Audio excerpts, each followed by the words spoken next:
അസ്സലാമലൈക്കും. നിങ്ങൾക്ക് ഈ സുലൈമാനും ആരിഫ് ഹുസൈനും അതുപോലെ തന്നെ നമ്മുടെ രാമസിംഹൻ എന്നൊക്കെ കേൾക്കുമ്പോൾ മനസ്സിൽ വരുന്നത് ഇസ്ലാം മതം ഉപേക്ഷിച്ച് ഇസ്ലാമിനെതിരെ സംസാരിക്കുന്നവരെ എക്സ് മുസ്ലിംസ് ആയിട്ടെന്നല്ലേ? സത്യത്തിൽ അങ്ങനെ അല്ല കേട്ടോ.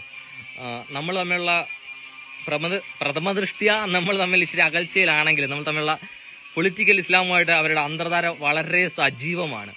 അവർ ഈ സംഖ്യയുടെയും ക്രിസംഖ്യയുടെയും ഇടയിലേക്ക് നുഴഞ്ഞു കയറി സാമ്പത്തികമായിട്ട് എങ്ങനെയെങ്കിലും അവർ ചെറിയ നേട്ടം ഉണ്ടാക്കി ആ പൈസ കൊണ്ട് സമുദായത്തിനെ ഒന്ന് പുഷ്ടിപ്പെടുത്തുക എന്നൊരു കർമ്മത്തിലാണ് അവർ ഏർപ്പെട്ടിട്ടുള്ളത്.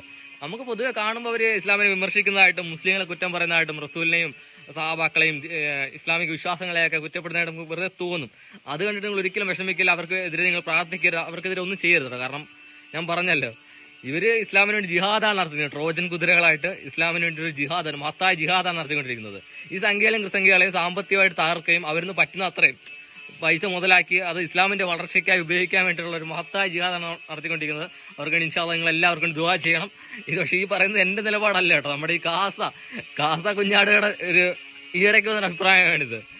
അവരെ സൂപ്പർ മാരിയോ എന്താണ് അദ്ദേഹത്തിന്, മാരിയോയോ സൂപ്പർ മാരിയോ, അദ്ദേഹത്തിന് ഇപ്പൊ സൂപ്പർ മാരിയോ പഴയ പോലെ വീണ്ടും സുലൈമാനിക്കായിട്ടുണ്ട്. അറ്റം മുറിച്ചാലൊക്കെ എന്നും പഴയ പേരിൽ അറിയപ്പെടത്തുള്ളൂ.